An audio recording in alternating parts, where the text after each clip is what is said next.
friends Scott and Larry Johnson are back with us. Welcome back. Thanks. Thanks for having You know, me showing up with Scott like this, Ray McGovern's going to accuse me of cheating on him. me. Ray's a nice guy, but when he starts thinking you're committing infidelity, he turns into a son of a gun. Let's get started with what has happened in Russia and in Kazan. We know this city because of the latest summit, BRICS summit in Kazan.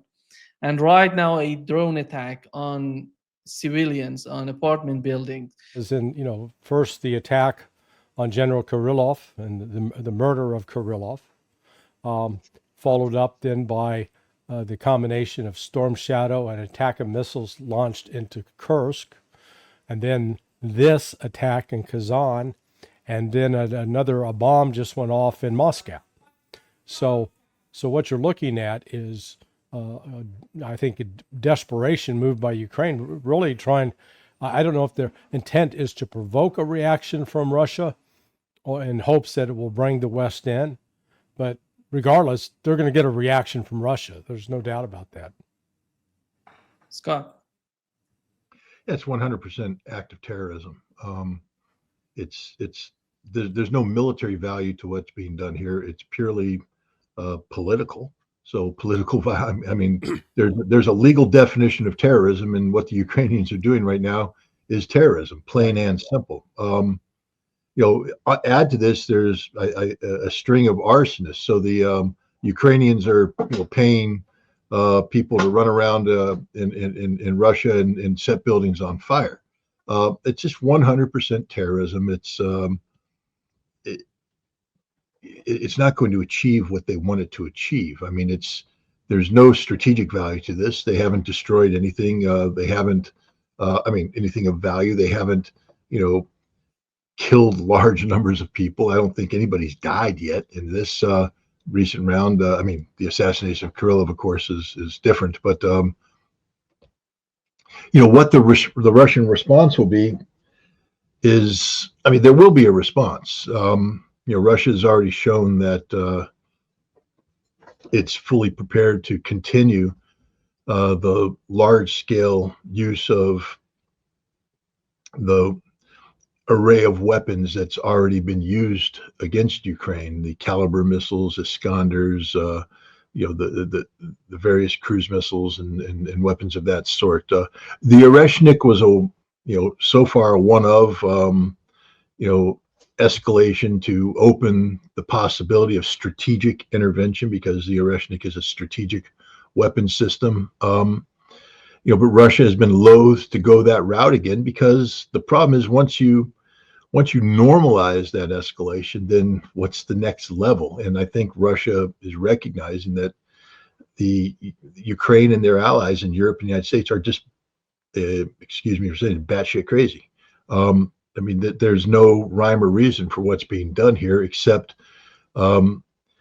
people trying to burn the house down, take the house down with them as the Biden administration goes, as Germany collapses, as France collapses, as Europe collapses, as NATO stutters.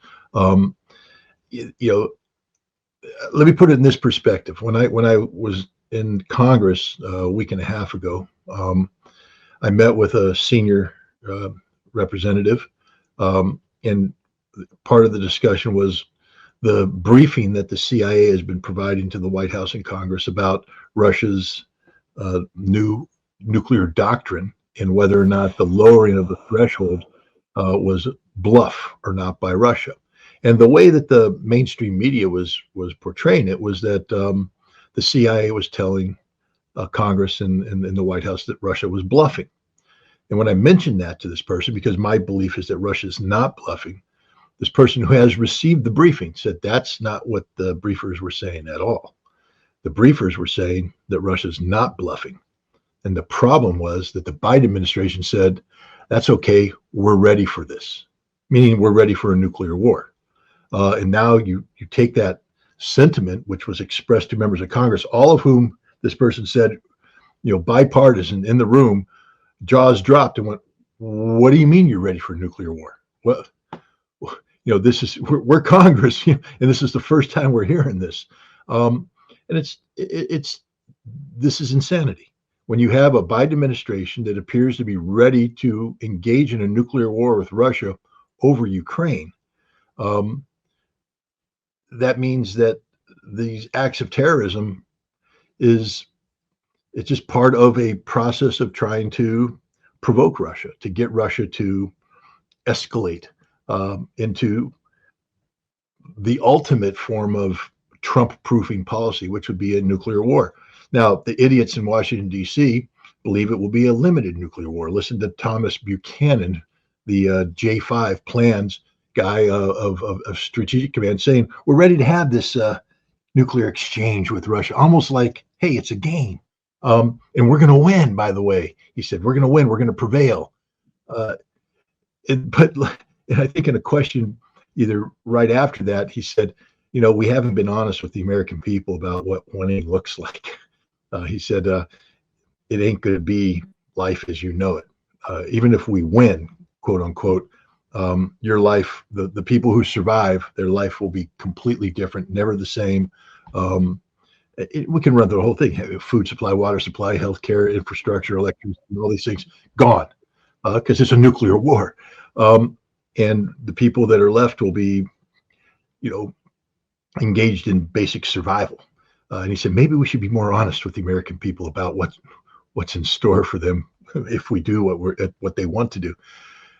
Putin, has said that without Russia, a world without Russia is a world not worth living in. Meaning that if the West wants to defeat Russia and take Russia down, then Russia will take everybody down with them. But he also has worked really hard to get Russia up to where they're at. He's not suicidal. And I do think that even though he's come under a lot of criticism, and he'll come under a lot of criticism again with this latest round of attacks, he's been very adept at escalation management and keeping his eye on the target. Remember, as these terrorist attacks took place that have zero military value, the Russian armed forces are advancing regularly across the line of contact. This war is won. And you have a new president coming in who has indicated that, he wants to bring this war to an end. Now, he's going to have some adjustments as Putin introduces into what Russian reality really is. None of this Keith Kellogg fantasy world.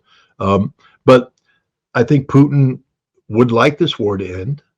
Has a president that, incoming president that appears to be willing to engage in a dialogue to that effect. And therefore, knowing that Biden's willing to go to a nuclear war over this thing, just, suck it up. It's not changing the outcome. It's a political issue for Russia, but it's not an existential political issue, because beyond being angry and embarrassed, this doesn't change the needle at all. So I don't know. I mean, I agree with Larry. There's going to be a response, but I don't know if this is the event that causes Russia to unleash the Oreshnik. Maybe this will just be another 120, missile and drone attack that devastates what's left of the Ukrainian energy infrastructure. Maybe takes out some command centers. There will be a retaliation, but Putin so far has been very adept at avoiding stepping into the traps laid by Ukraine and NATO to try and create the circumstances that would justify, NATO intervention in Ukraine. And so we'll see what happens. But it's criminally stupid on the part of Ukraine. Criminally stupid. Yeah, we've learned that Zelensky announced that CIA Director Bill Burns has arrived in Ukraine. And what would be the main goal of this visit, Larry, in your opinion? No idea. I mean, let's go back to these drone strikes for a minute. Particularly the one in Kazan. That required NATO ISR, intelligence, surveillance, reconnaissance. That required some technical support on the side of NATO. So the West now is making no attempt to hide its attacks on Russia, that it's helping, aiding, and abetting. I mean, they've been doing it all along for the last 10 years, but now they're just being out and out blatant about it. So, either Bill Burns is there to say, okay, guys, yeah, we're with you. Screw, we're gonna screw those Russians. We're gonna get them. Or he's there saying, you better cut this out. We have no intention of following up on this. Is he going to try to shut it down, or is he going to expand it? But the fact that this attack into Kazan with the distance covered by those drones, this is important because I think Ukraine has now crossed a line, and Scott's right in that these are we're using the Bibi Netanyahu definition of terrorism. I give Netanyahu credit for his appearance with Bill Buckley 1986, I believe it was, where he said, terrorism is violence against civilians for political purposes. That's exactly what's going on. That's exactly what Ukraine is doing. There's not any military objective or purpose. But, the thing that worries me is I don't think the West, and especially the United States, takes Putin and Lavrov and Gerasimov seriously. They don't take them seriously because they say, they're weak. Oh, we're going to do this. And they said it's a red line. Well, we crossed that red line. They didn't do anything. And so we'll just keep pushing. And they're going to push and push. And, it's that the cinematic moment where, the bully's constantly finger poking the superhero in the chest, and finally the superhero, breaks their finger and, crushes their face. And that, I think that's where we're headed. That, these, I think some of the attacks in Kursk actually did kill a couple of people. And, but the biggest outrage is that it's all on civilians. It's not military. Because I put the Kirillov in a different category. Because I say, okay, they put a scooter outside his house with a bomb in it. What would have happened if an Air Force plane dropped the bomb on his house and killed him? That's okay. We'll allow that, but war is war. If you kill a military personnel, armed, unarmed, they're wearing a uniform, that's different than civilians. Civilians should be off limits, but as we've seen in the history of the United States, we've employed terrorism as one of our main tactics.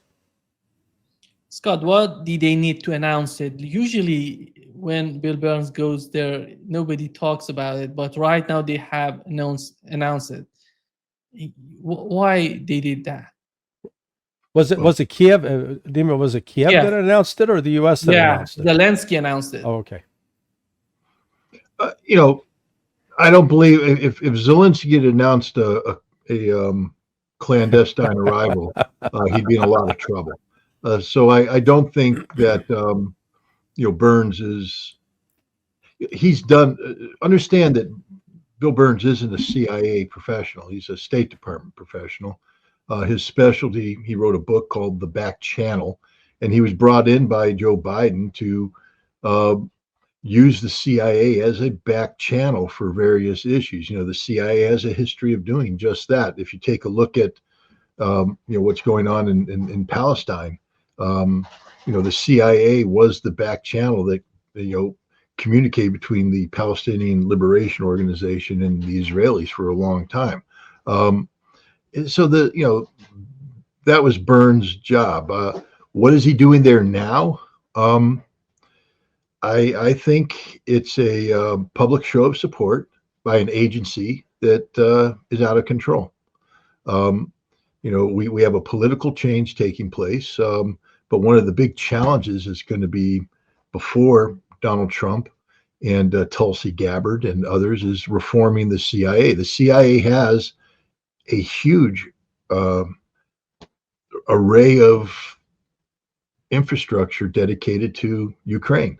And a lot of it is, black, not known, operating on budgets that Congress isn't even aware of, doing things that Congress isn't even aware of. Remember, since 2015, the CIA put 12 to 20 bases along the border with Ukraine and Russia.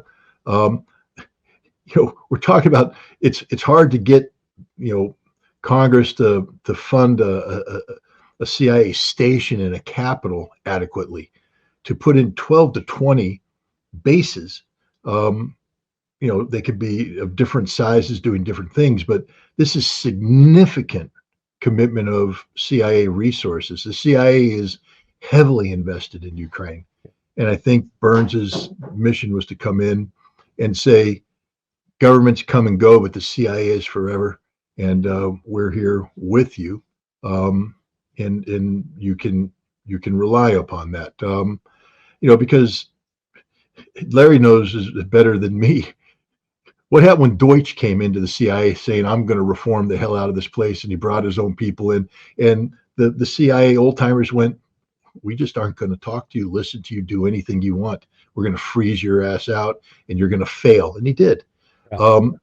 The CIA is a power under its own. Until which time it's defunded and eliminated, it will continue to do whatever the hell it wants to do.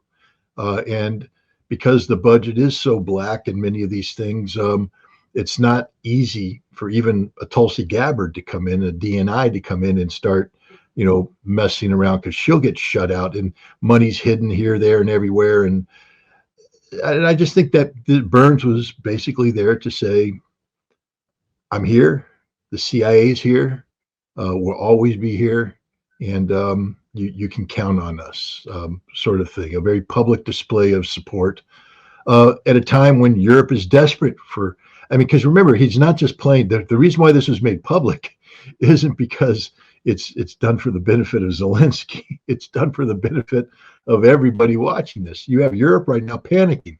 What's going to happen when Trump comes in? And at least now people in the European capitals go, yeah, but the CIA is there. And the CIA, if you've been playing this game in Ukraine, that everybody knows that the CIA is there. The CIA is there in spades. And so this is sort of meant to reassure European allies and Ukrainians alike that, there's at least one element, a major element of the United States government that is committing to continuing this support of Ukraine. That's what I think is going on. Because otherwise, why the hell have a public meeting? Yeah. Yesterday, Putin said that war was declared on the Russian world today. And do you think that the special military operation is changing its face in the mind of Putin before Donald Trump come into office? I don't know. Look, I know what I would do, and I'm sure the general staff in Russia have a lot more experience and know their country far better. But I guess I'm sort of surprised that they haven't just dropped every bridge across the Dnieper River to prevent any kind of resupply to the Ukrainian army that's east of the Dnieper, and then focus upon destroying any attempts to set up an alternative logistic resupply, and just choke off the army, starve them out completely. Now, I'm sure the Russians have thought this through, and they have a good reason for not doing it. But it is true they're achieving some remarkable progress now on the ground across the entire line of contact throughout, primarily in the Donbass, but in Donetsk, up into Luhansk, but also in Kursk, where they're have encircled the Ukrainians there. And the Ukrainians are dying at a horrific pace. But I am a little puzzled with Putin saying, "Oh, well, the world's at war with us." Hello, you just figure that out. The United States and the United Kingdom, they've been at war with Russia now for at least 10 years. The Russians were just sort of, I don't want to say naive, but they're far more mature and adults, thinking that maybe we can sit down and talk, maybe we can reason. And my message to them would be, God bless you. You've got a good intent, but understand that what you're dealing with over here is pure evil. These folks in Washington and London have no intention whatsoever of wanting to sit down and have peace with the Russians and respect the Russians as equals. That's why they're participating and enabling these terrorist attacks. They are, the United States and the United Kingdom, I believe with all my heart, have been directly involved in these terrorist attacks inside Russia. Yeah. Scott. I agree. I mean, this is, look, it's mind-boggling. The only thing I'll add to this is that, you know, I've and Ray McGovern, Larry's boyfriend, you know, taught me a long time ago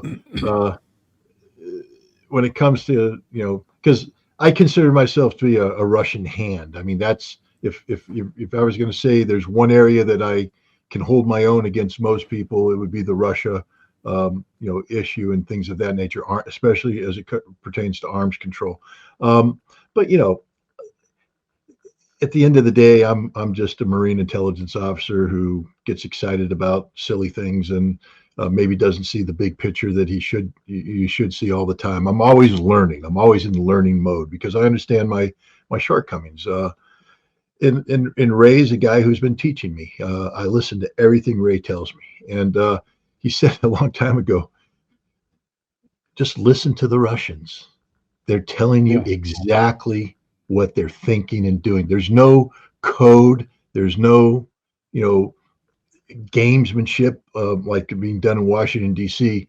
Listen to what they say and you'll understand what they mean because they're saying it. You just have to listen to it. So, you know, and he was at that time talking about the old art of, I mean, Larry, you remember the good old days when, you know, especially when Brezhnev was kicking the bucket and then Dropov was coming in and then he kicked the bucket and then Chernenko came in. And you had the Sovietologists who look at the photographs of all the guys up there on, you know, on Victory Day or May Day. They didn't have Victory Day back then, May Day and all this kind of stuff. And you're saying, okay, he's 3 centimeters closer to the big man, and this guy's 5 centimeters back, and this guy isn't even there right now. And what does this all mean? And then you sit there and they write big papers about Politburo internal dynamics based upon photo analysis of placement on the stage. And Ray's going, don't do that. Don't waste your time doing that.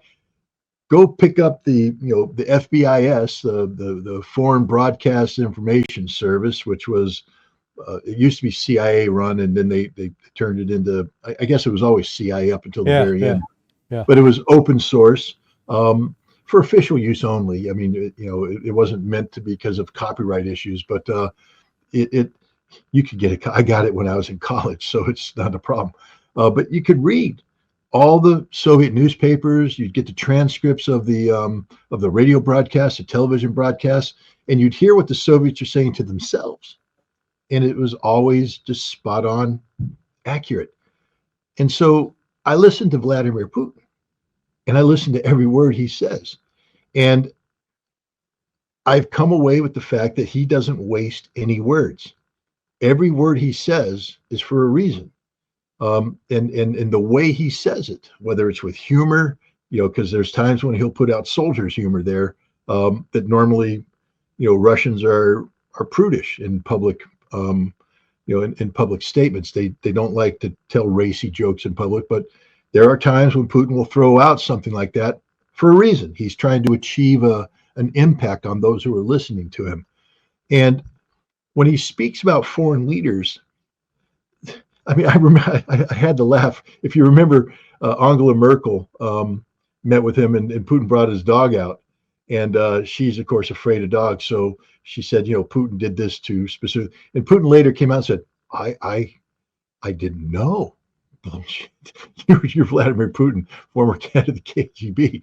You knew damn well what you were doing, and you did it for a reason. You're setting the stage to dominate Angela Merkel, to put her at ease, at ill ease. Nothing's by accident. I'm not calling him a liar. I mean, I'm just saying that everything he does is for a reason.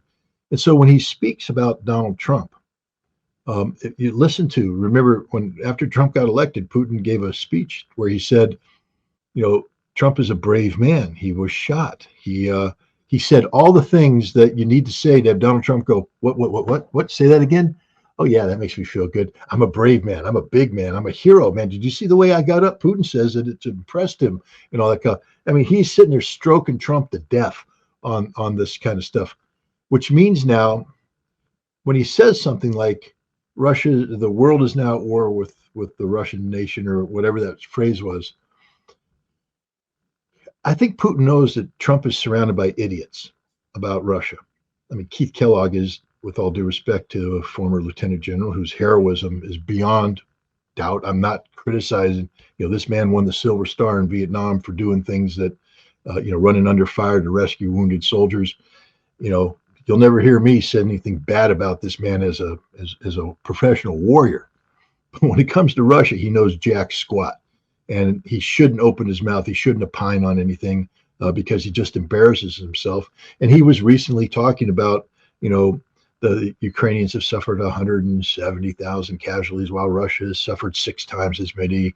And if you're the Russians, you're just going, we can't deal with this moron. Don't send him over here. So I think a lot of the statements that Putin is making right now, because he has, not quite 30 days, but we're under 30 days until Trump becomes president. But a lot can happen during that time. This is the time when Putin, I believe, is shaping Trump's world, and a lot of what he's going to say and a lot of what he's going to do is designed to influence Trump to be in the right place on January 20th. Because Trump's not in the right place right now. He's saying some of the right things, but he's saying some pretty stupid things too. And if Trump comes to the table with the stupid things, Russia's just going to ignore him, and that'll be a missed opportunity. I think Putin wants the first thing that Trump puts on the table to be something that Russia can grab onto and begin a process of negotiating an end to this conflict that meets Russian goals and objectives. Because if they don't, then you start, now you have Trump getting defensive and, peace through strength, and then you'll start posturing, all this nonsense about he's going to flood Europe with money and get NATO to start sending more weapons into Ukraine, and all the Russians will do is blow all that crap up too. Putin doesn't want to do that. And so I think you're going to see carefully released words and sentences of this nature that are his way of informing Team Trump and informing Trump himself about the reality of Russia. And I'd love to talk to Tucker. He probably wouldn't admit this, but I personally think that Tucker was some sort of back channel envoy sent by Team Trump to Russia to have a conversation with Lavrov, but also to send signals and receive signals. These signals may have been private or they may have been done in public, but to create a framework of thought and ideas around which a sound Russian policy could be built. But Trump has to free himself of Keith Kellogg and people of that ilk, because they are truly ignorant of Russia. And I think a lot of what Putin is saying right now is designed to bypass those people and get straight to Trump, who listens to everything Putin says. Yeah, here is Financial Times reporting that Donald Trump said to Europeans that he's going to continue supporting Ukraine. And Larry, do you think that, does it have anything to do with the reality of what's going on in the mindset of Donald Trump, or they're just making things up? Trump is being lied to by his intelligence briefers. And we discovered that when this whole Time Person of the Year coverage came out. And in Trump's interview with the Times reporter, Time magazine reporter, he said that he referred to the terrible loss of life in the war in Ukraine. And he talked about the 600,000 casualties that Russia had suffered versus the 400,000 that Ukraine had suffered, and said it was just terrible, but that's what he was being told. Well, that's, to use Ray McGovern's exquisite term, that's male bovine excrement. That's the MBE, and it's not being awarded by the King of England or the Queen of England. It is nonsense. It's not true. But the point is, if the intelligence community is simply taking what Ukraine's given them and then passing it off as authentic intelligence to Trump or to Biden or to whoever else, then right away you've built in these false expectations, false beliefs that they think, oh yeah, well, Russia's weak. Russia's on the ropes. Russia's desperate for a deal. So by God, we're going there and make him a deal. Well, that's a lie. None of that's true. It's just the opposite. Russia's winning. Russia holds all the trump cards. The United States doesn't have anything to offer Russia other than we're going to stop funding Ukraine. We're going to pull out the CIA and close all those bases that we put in Ukraine. And just as a parenthetical comment or side note, during the war in Afghanistan, over 18 years, CIA didn't have more than 6 bases scattered throughout Afghanistan, okay? And that was during a full-blown war there. And here in Ukraine, we had over 20. There's a lot to this story that we do not know in terms of the CIA involvement with the Ukrainians. But it'll be an ugly story once it comes out. But still, the point is, Trump's being lied to, and by virtue of being lied to, he's not on a solid footing to even have substantive negotiations with Russia, because what he's going to offer them is nonsense. Scott, how desperate is the situation in the mind of the Biden administration right now, and what we can expect from them before Donald Trump takes office? In the mind of Biden or the Biden administration? Because in the mind of Biden, there ain't nothing going on in the mind of Biden right now. And we can say that with a smile, but actually this is extremely dangerous situation. Even the New York Times, which is historically protective of Biden, has admitted this man is virtually brain dead. The stories that are coming out about his lack of preparation, his lack of focus, and how he's controlled. He can't be president. And then, interestingly enough, the story also talks about how they bypass the Defense Department about Ukraine, about a situation where the Defense Department is, with the exception of the CIA's 20 bases, his Defense Department was the lead on all this.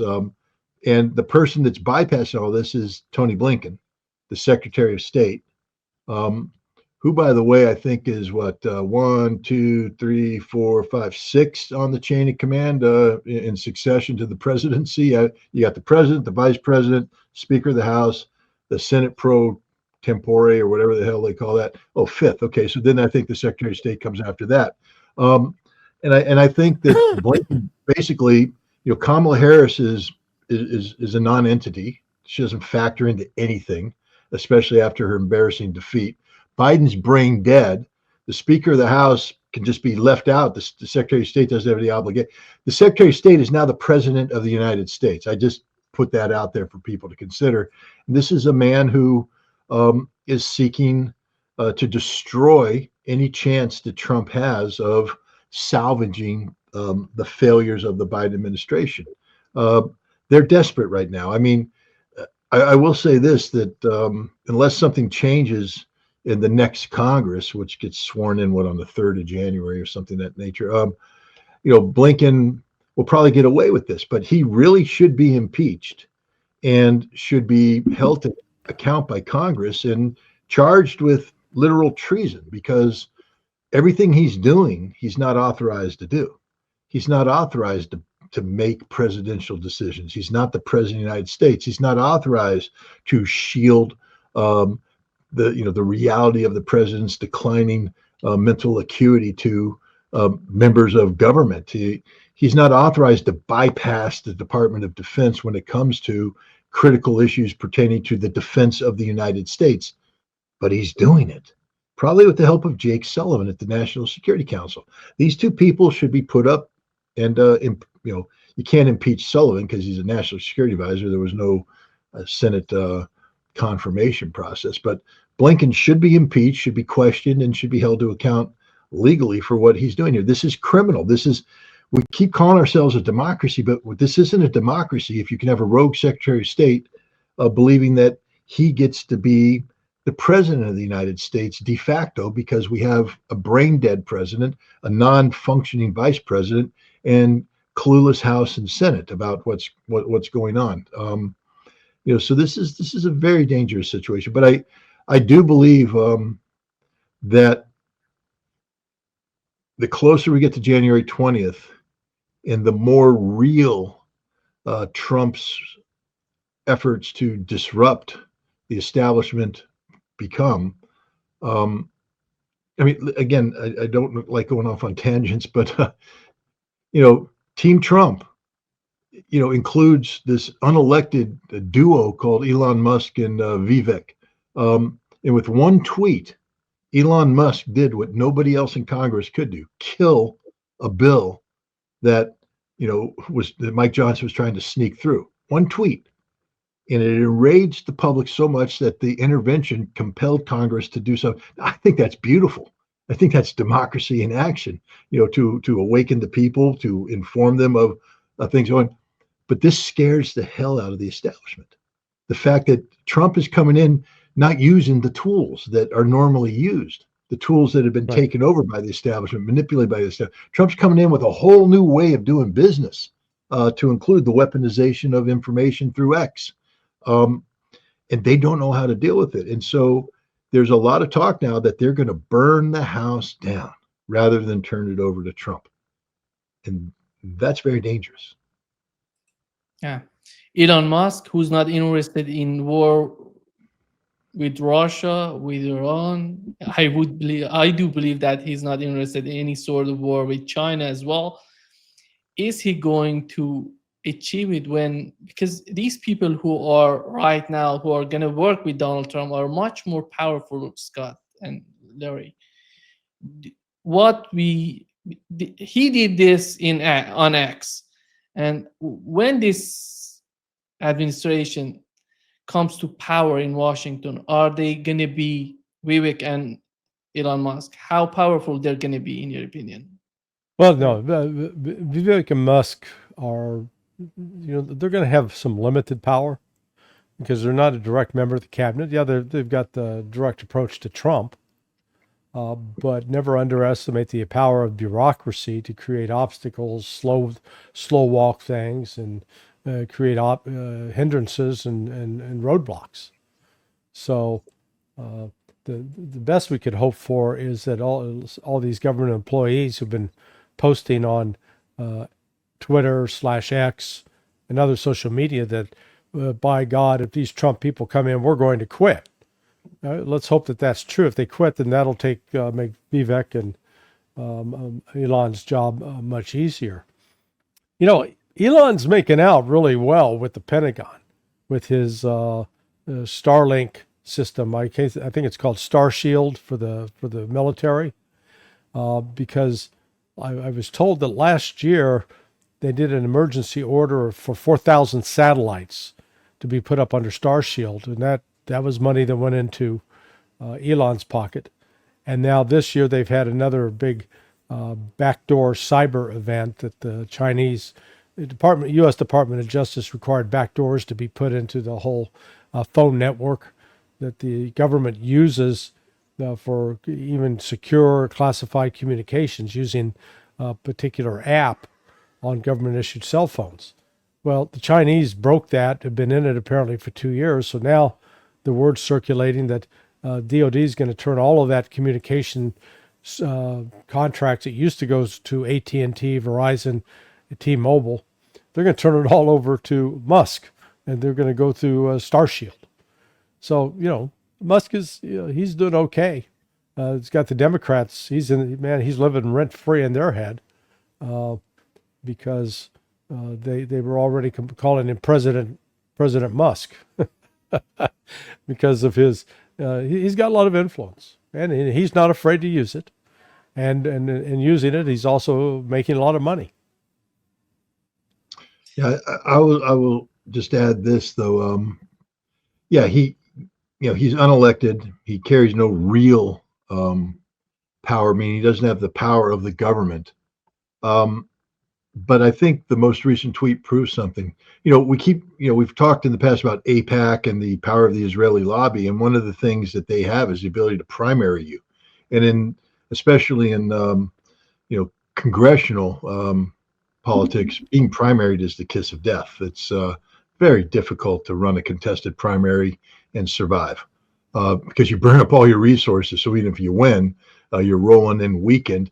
Plus, if it's a vicious primary, your Republican or your co-party opponent is throwing out all the dirt on you and everything, destroying you, and that's just free ammunition for when you get to the big game.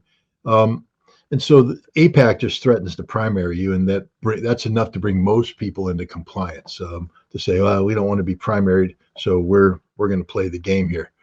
I think you're going to see Musk and Vivek play the primary game, and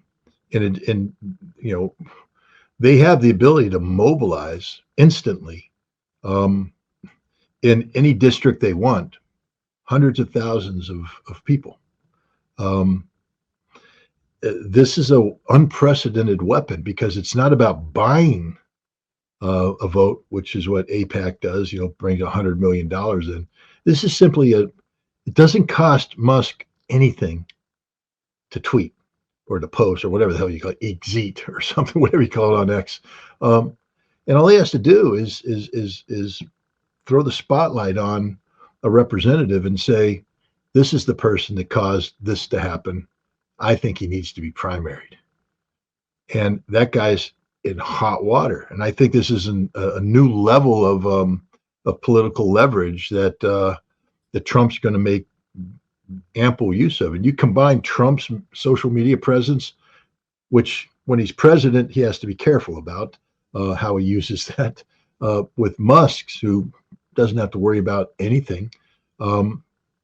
And suddenly a senator who might otherwise say, well, I'm in the United States Senate and my job is to slow roll things and be the mature head here and not that.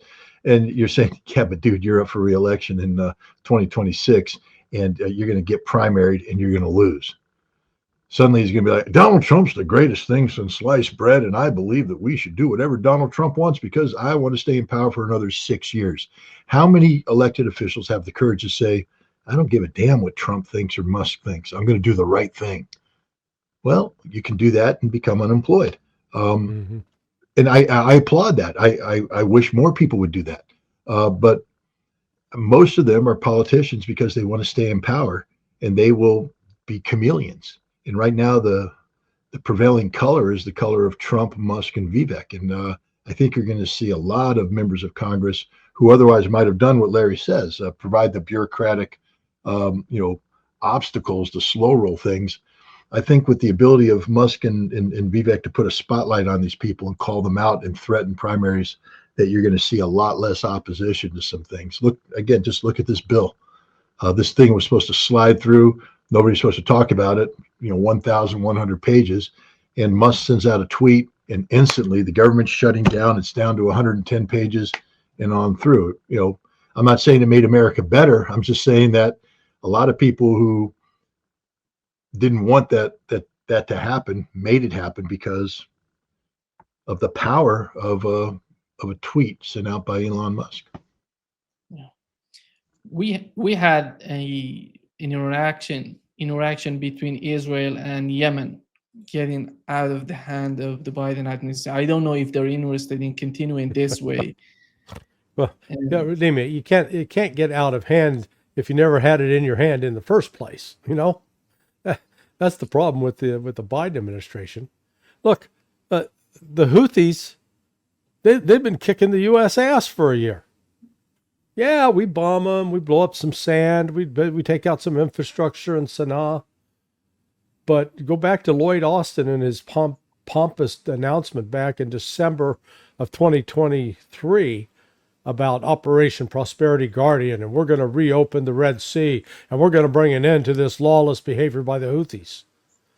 Well, here we are a year later, and I don't ever want to hear another Western pundit say a damn thing about Russia's lack of progress against Ukraine.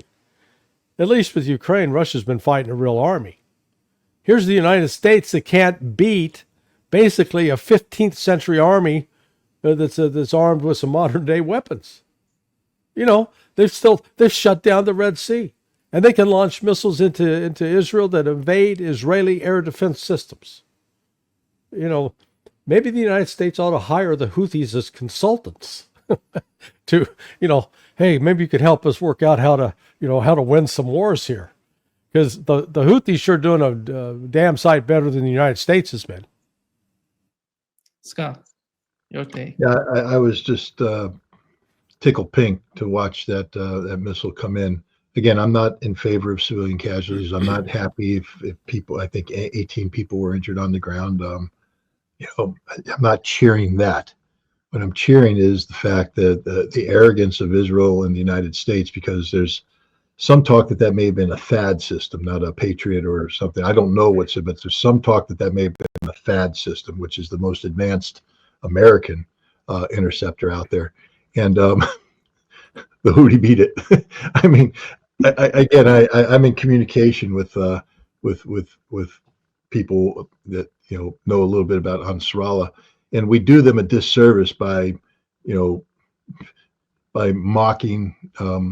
I'm guilty of it. I talk about sandals and curved daggers, curved knives, yeah. But they also produce hypersonic missiles, and they have some of the finest engineers around, and they're capable of very advanced thinking when it comes to military operations. They just fired a missile that defeated the most advanced air defense anti-ballistic missile defense system in the West. And it defeated it handily. I mean, you saw that missile accelerate past. I wish Ted Polster was here, because he was famous during the Gulf War of doing a frame-by-frame analysis of the intercepts and the Iraqi Scuds coming in, and they're just missing. And here you have these two things. They're using these aren't kinetic hits. They're using a warhead that's supposed to spray out and like a shotgun shell and get the shrapnel hit, but the warhead's already past it by the time it shoots. I mean, so there was no chance of hitting this thing. And the Houthi aren't stupid; they're good engineers. I have a feeling that warhead was doing sort of like a stutter step. What I mean by that is the missile brings it in, and then by the time it separates, it's because they study our architecture. They understand where the X-band radar is picking them up and how that tracks and at what point you're going to get that launch. And understand that once you launch that missile's now committed to an algorithm of intercept.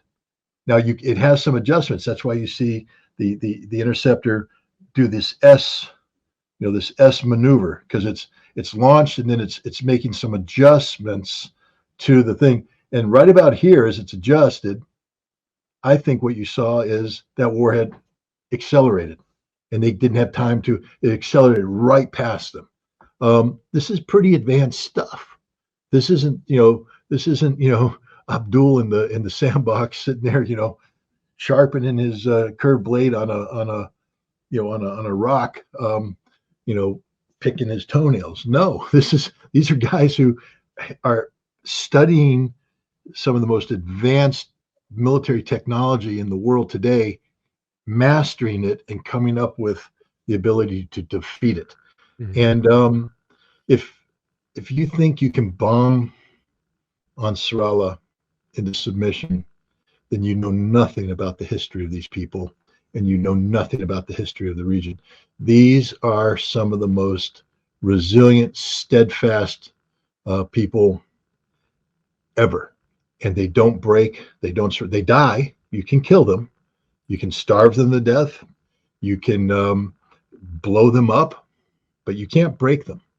And we will break and bend long before they do. I mean, this is the one bright spot of the axis of resistance in the aftermath of the fall of Syria, is that Nasrallah is just saying, we're here.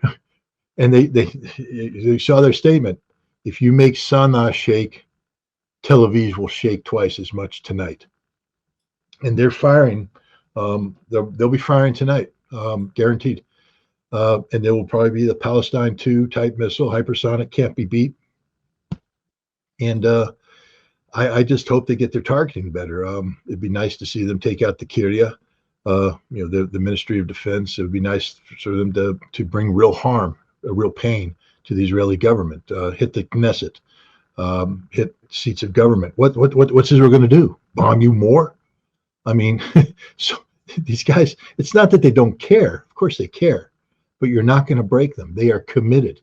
They beat the United States Navy. They beat the United States Navy. They forced us to retreat from the field of battle. Now we're back for round 2, but they beat us the first time around. We didn't achieve our mission. They continued their mission. I'm just filled with admiration and for these people. Not because I'm sitting here saying that I'm all in on the Houthi cause. I am, but I'm not allowed to say that. Because I'm supposed to be an impartial analyst. I'm just impressed with the way they have behaved. If they were my enemy, I would say I would give them the highest respect and the highest regard. I would still spend my every waking moment trying to defeat them. But at least, I wouldn't sit there in my mind and say these people are unworthy of doing battle with. They're the most worthy opponent imaginable because they are so tough and resilient and unbending. Israeli Broadcasting Corporation Khan is citing sources that Israel is trying to build an alliance against the Houthis and Ansarullah in Yemen. Who's going to be in this alliance, Larry, in your opinion? I don't know. United States, United Kingdom. I don't think it's going to be Egypt. They're going to try to get Jordan. But, I think the weakness that's been displayed by the United States, I think is really surprised and alarmed some of the traditional, the Saudis, the Jordanians, and the Egyptians. They're sort of the big three there in the region, apart from Israel. I guess they always assumed that the United States had a technological military edge. Now the Houthis have exposed that completely. It's astonishing. And Scott's right. And I like to make fun and really portray them as the ultimate underdog. Heavy emphasis on sandals and curved knives. But they're building some pretty sophisticated missiles, and they've been fighting. This war's been going on for well over, I think, 10 years. And they've been fighting the United States as a proxy as well. And the Saudis, they've been using mercenaries, essentially. The Saudis don't actually go out and fight for their country. They always hire somebody else to go do it. The Houthis have sent a clear message throughout the world that, the United States may not be as tough as it says it is. Because we fought them to a standstill for more than 12 months. Remarkable. Scott, do you think that Donald Trump would be able to convince Saudi Arabia to change its manner toward Houthis? I think Donald Trump is going to try very hard to get Saudi Arabia to change its manner. And I don't have confidence in Saudi Arabia's ability to stand up in the long term, that the pressure that Trump can bring to bear will probably cause the Saudis to reverse their current public posture, which is that they will never normalize relations with Israel until which time there's an independent Palestinian state whose capital is in East Jerusalem. Trump is also talking about something that's fascinating, recognizing in Somalia you have a singular nation, but you've got Somalia down here with Mogadishu as the capital. In the middle, you got Puntland or something of that nature. And then up north, you've got something that was on the tip of my tongue, but I can't remember. Somaliland. I don't know. They call it something different up north. And, Eritrea is doing business with them, treating them as an independent state, seeking port access, etc. Not Eritrea, I'm sorry, Ethiopia. And Trump has said he'll recognize them as an independent state. This is a fascinating thing for Trump to commit to. I mean, of all the places in the earth, all the geopolitical crises that are taking place, Trump takes the time to say, yeah, this Somaliland or whatever they're calling it up north, I'm going to recognize that as an independent state. Until you look at the map, and literally, it's right across the water from Yemen.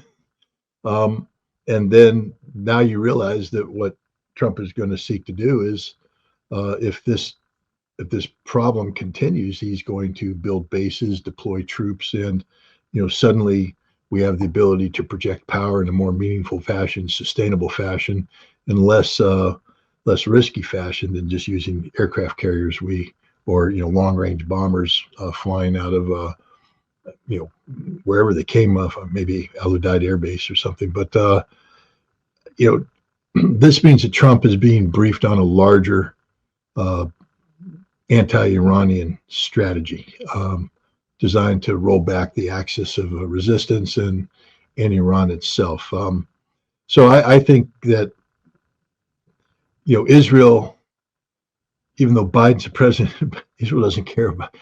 Just keep the weapons going. That's all they care about at this point in time. Israel understands who the real power in the United States is right now, and it's Donald Trump. And Israel is starting to, pave the way forward for the policies they'd like to see implemented under Trump. And I think you're seeing that already. There's a sort of, the two sides working together. Israel talking about creating this anti-Houthi coalition, and Donald Trump, starting to, indicate what kind of pieces are going to be, put on that board. So, I think it is. Does it mean they're going to win? No. Again, the Houthi don't bend, they don't break, and they can outlast a lot of people. As Larry said, this has been going on for 10 years, 4 more years for the Houthi. They'll do it, and then Trump's not president anymore. And then the question is, who's going to be president, and what are they willing to sacrifice to continue a fight that appears not to be winnable? How about the meeting between Iran, Egypt, and Turkey, Scott? Do you think that still Turkey is thinking of having Aleppo and those cities as part of Turkey? They're going to capture it? Because recently Erdogan was talking about the sovereignty of Syria should be respected. It seems that they're not going to capture it, and they're talking to Israelis right now. How do you see the situation between Turkey and Israel? Me or Larry? Larry, go ahead. Oh, okay. Well, Pezeshkian is still, I think he's been following advice from Uncle Vladimir in Moscow to keep his powder dry, show that you are the reasonable one in terms of diplomacy, and to try to keep doors open. With Turkey, both Iran and Turkey, they share something in common, or at least a couple of things. One, I think both are concerned about the use of the illegal narcotics trafficking and the criminal drug gangs that are operating in Syria and involving and affecting populations in Turkey and in Iran. Then you got the Kurds. Neither Iran nor Turkey want to see an independent Kurdish nation come to pass. Pezeshkian, I think, going to Egypt is just trying to engage with, how much water al-Sisi is ready to still carry for the West, because I don't see Iran's support for Hamas or even Hezbollah slackening, and I think a lot of Western analysts have overstated. Yeah, the fall of Syria creates I call it a temporary logistics problem for Iran moving weapons to Hezbollah. But last I checked, that area of the world, I believe, has been a major smuggling route for about 3,000 years. And it's a lot of territory, and that neither the United States nor Turkey nor Israel have the manpower, woman power, people power to cover it. And, you know, Iran, despite having sanctions, still has some money. And there's still some good border guards out there to be bought. And, you know, so the smuggling is going to continue. And so Hezbollah's ability to, you know, fight Israel is not, I don't see, is going to be significantly weakened. And if anything, it's going to be Turkey and Israel, and to a lesser extent Jordan, that are going to be weakened by this adventure. Israel doesn't have the manpower to police another big area that's 3 times, 4 times the size of Gaza. Hell, they can't even control Gaza. You know, but yeah, we can't control Gaza, but let's go chop off another big chunk of territory. So we have another logistics line that we got to support. Are you kidding me? Yeah, you know, I'd hate to be the logs guy in the Israeli army. He's got to have like snow white hair, looks like Doc Brown from Back to the Future. Just terrified at it. So, you know, I seen Pezeshkian. Iran's biding its time because they recognize Israel's going to try to come for them. And I can't emphasize this enough. The Israelis and Washington genuinely believe that Israel wiped out Iran's air defense system, that Iran is really weak and it's fractured politically, and all they've got to do is just push him a little bit, and it's going to come crumbling down just like Assad did. They really believe that, and that's why I think they're going to do something stupid. And the only, you know, maybe I shouldn't call it the bright side, but I look at it on the bright side when someone gets awakened to reality, that when Israel's attack fails and they get the equivalent of a punch in the nose, then maybe they'll wake up and say, maybe we have to find a different way of doing this as opposed to genocide. Scott. I mean, I don't have too much to add to what Larry said. I'll say this about Turkey. If you don't think Turkey's going to raise the flag over Aleppo or Idlib, you don't know Turkey. This is historically, Erdogan has been saying all along, this land is ours. It belongs to us. But Erdogan's going to be smart about this. Is by insisting that the world respects Syrian sovereignty, it's more of a play against. He wants the United States out of northeastern Turkey. He wants Israel to back off and pull back, not to be, you know, slicing up things, so that stability can enter in. And then what you're going to see Erdogan do, and I would put a lot of money on this in Vegas if they ever open the books on this,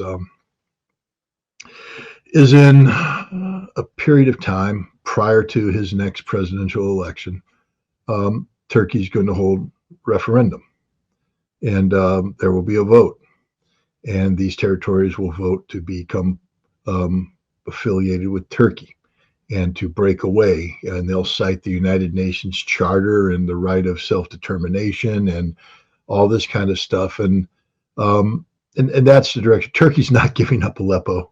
They own it. It's theirs. Goodbye. The Arab world was dumb enough to let it fall. Idlib is forever part of Turkey now. Is de facto functioning as an extension of Turkey. And I think you're going to see Turkey make a move on Raqqa in an effort to seize territory to create a buffer between Turkey and whatever Kurdish enclave exists when Turkey's finished militarily cleansing its borders. As to, you know, going into, you know, Hama, Homs, and Damascus, which Erdogan alluded to in a statement to his political party.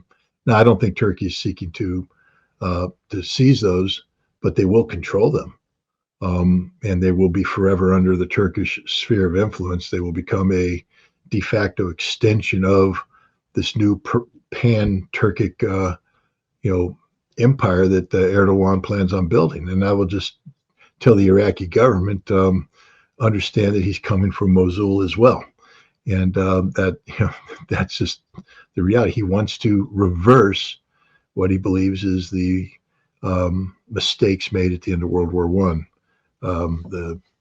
the two treaties, the one that took place right at the end of the war, and then what Treaty of Lausanne in 1923 that solidified the borders. He says those were mistakes, and that history should have kept these territories with Turkey. So that's the direction he's going. The meeting he has right now, understand this: Erdogan has betrayed everybody. There's nobody in the region right now that says he's a straight up player. He's a straight shooter. His word is his bond. He's coming in and he's trying to play the game to get tactical advantage or whatever. But everybody knows who he's a snake, and nobody's gonna you have to deal with him because he's a reality. But the idea that Erdogan's coming in to build trust and get people to agree to some larger geopolitical plan, everybody knows what's going on. This is a Turkish power grab, and right now nations are on their back feet. But when they finally get settled, we'll see what happens. Hey, Scott, I checked Roger's Thesaurus, and they give credit for the phrase, "I've got your back," to Erdogan. So, Yes, but it's not the way we mean it. That's more of a Lawrence Arabia and Dara kind of "I got your back." Yeah, exactly right. Yeah, everybody's talking about that Russia and Iran war. Even Professor Morandi in Iran, I talked with him, he said that it was a defeat for Iran and Russia. But on the other hand, Syria's largest oil refinery has ceased operation due to Iran halting crude oil shipments to Syria. It was a huge burden for Russia and Iran because of the situation with their military, with their economy. And right now it seems that all the problems are on the shoulders of Turkey, the United States, and Israel. Is that the case, Larry?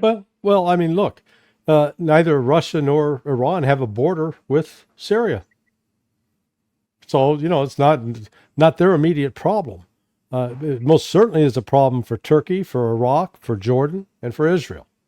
And the United States, by inserting itself, I mean, my God, just the news yesterday that they lifted the $10 million terrorism reward off of al-Jawani's head.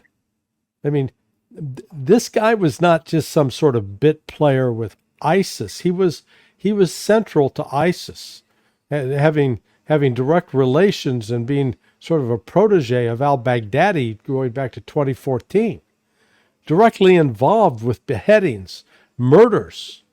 I posted a video at sonar21.com last night of that Jordanian pilot that ISIS set afire. I mean, it's horrific stuff. That's who this guy is. And for the last, let's see, go back to 2017, Al-Hayat Tahrir al-Sham has been listed as one of the top 10 most active terrorist groups in the world. And in the last report for 2023, they were the third most active of all ISIS groups because they get lumped under ISIS. ISIS, the granddaddy, and they're one of the grandchildren. And so we get heartburn over bad Bashar al-Assad. Bashir never killed anybody with his own bare hands. He may have ordered some people to be killed, and indirectly, but we're dealing with someone who is an actual, honest to God, hands-on, I've killed women, children, civilians, and that's who we're saying, hey, this is a great guy. This is going to bite us in the ass some kind of hard. Yeah. Russia went in at the invitation of Syria. Russia didn't invade Syria. They didn't occupy Syria. They didn't use Syria as a base for power projection. They went in to stabilize Syria in their own vested interests. It was described early on as a counter-terrorist operation. People need to look at a map and understand that what the CIA, Turkish intelligence, everybody else was creating in Syria was a festering cesspool of Islamic fundamentalism, radical Islamic fundamentalism that, again, go back and look at the second Chechen war, who Russia was fighting. They fought Chechens, but during that conflict, unlike the first conflict, you had a large number of foreign Wahhabists coming in, brought in by the CIA to destabilize that region. And Russia is very concerned that if you allow terrorist organizations to take control, that they will be used, directed by the CIA, to go north and destabilize southern and northern Caucasus and move inland, maybe into Tatarstan, Bashkiria, other Muslim territories. So this is problematic for the Russians. On the one hand, legally speaking, they can say, well, Bashar's gone, our mission's over, we need to go. But Russia's very interested in making sure that Syria doesn't become this, the Afghanistan of our day, meaning, back Afghanistan in the 1990s, where, people could meet and plot and carry out, things, global terrorist, planning with Al-Qaeda, etc. They don't want Syria to become the heartbeat of the infusion of terrorism into Russia. But look at HTS, large number of Uzbeks, large number of Turkmen, Uyghurs, who could be Kazakh. The bottom line is these are the same ethnic groups that live in day-to-day Russia, in every city that does the construction work, taxi driving. They're the Russian Mexicans. I know I'm going to get killed for that and be called racist, but it's the truth. We have a large number of immigrant labor coming out of Mexico and Latin America that we rely upon. And Russia relies upon a large pool of immigrant labor coming from Central Asian republics. And those nationalities are represented in HTS, who have now been radicalized. And if I'm a CIA case officer tasked with disrupting Russia, which they are tasked with, go to the Russian Mission Center and ask them what their number one mission is. Is it to learn about Russia so we can hug them, or is it to, as Larry said, get their back? And the CIA is not there to do good things for Russia. They're there to bring Russia down, and they will use this. And Russia knows this. Russia's experienced this before in the Chechen War. This is a huge problem for Russia. So I do agree that this is a strategic defeat for Russia, not in terms of, what we think in terms of power projection, etc. But Russia went into Syria to prevent it from becoming what it just became, a terrorist-controlled state that's going to devolve into anarchy and have the possibility, the potential, the probability of having this anarchy projected into Russia, causing more terrorism and maybe even, what happens if Ramzan Kadyrov dies suddenly, and there's a power struggle inside Chechnya on who's going to replace him between clans and Chechen clans, and suddenly the CIA starts infusing Islamic violence into the mix.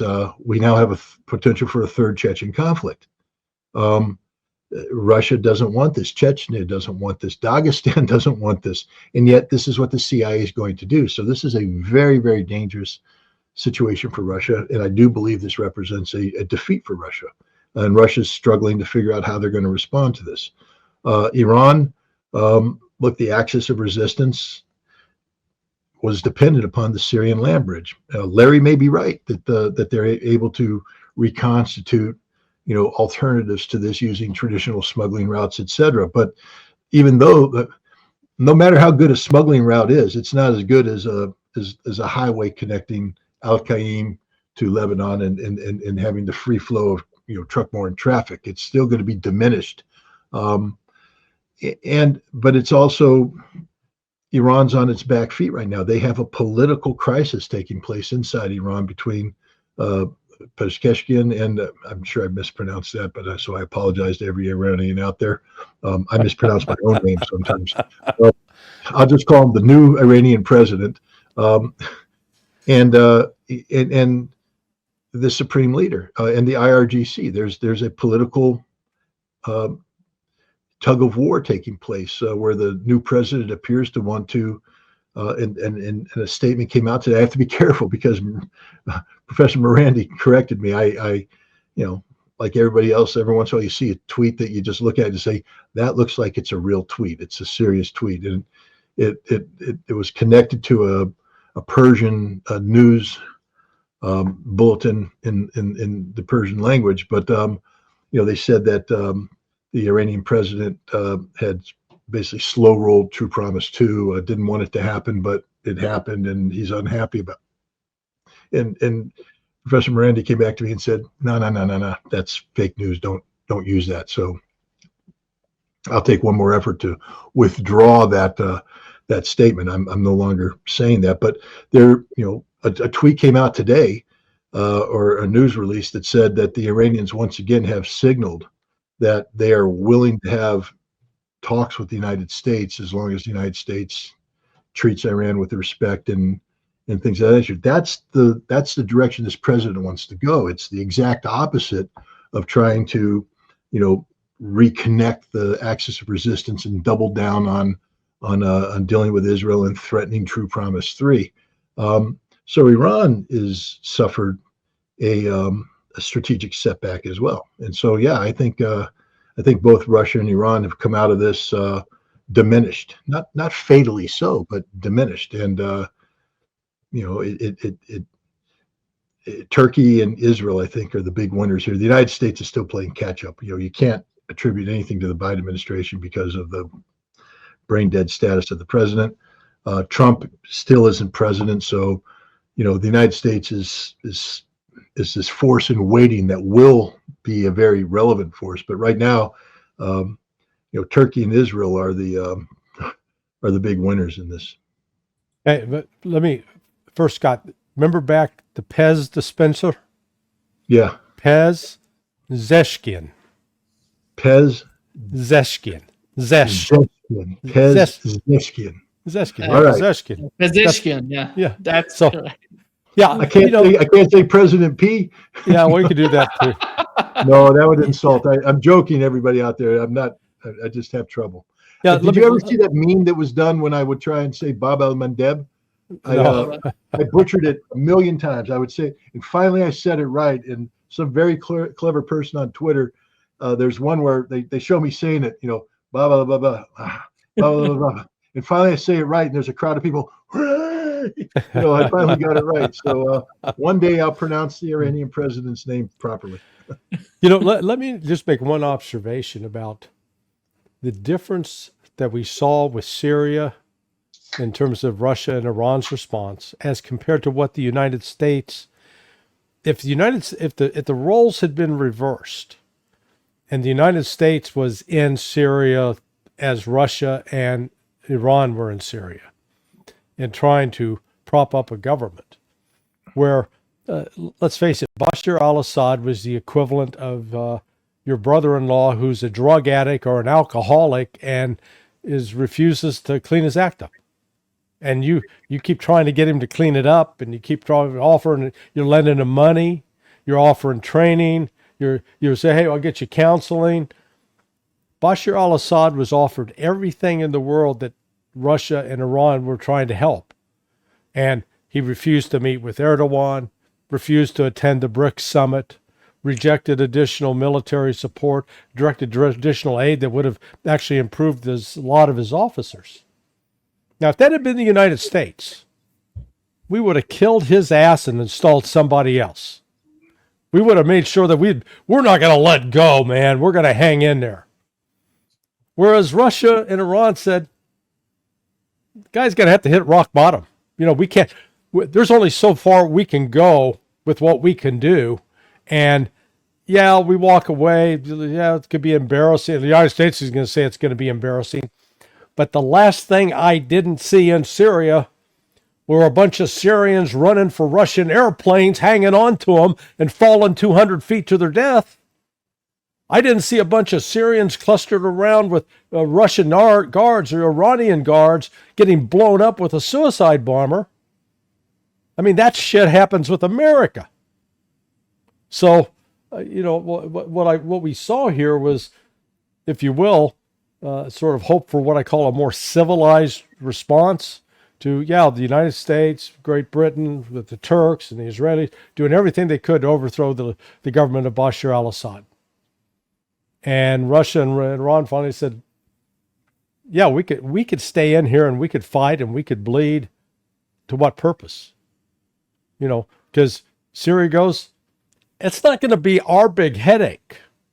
The big headache's going to come, this is the morning after drinking too much on New Year's Eve for both Israel and Turkey. And they're going to have trouble. They'll have trouble with this hangover. Thank you so much for being with us today, Scott and Larry. Great pleasure as always talking to you. Well, it was a pleasure with my buddy Scott. This way, because normally whenever I see you and Scott interview, I sit down and watch it. Well, this way I don't have to watch it tonight because I already saw it.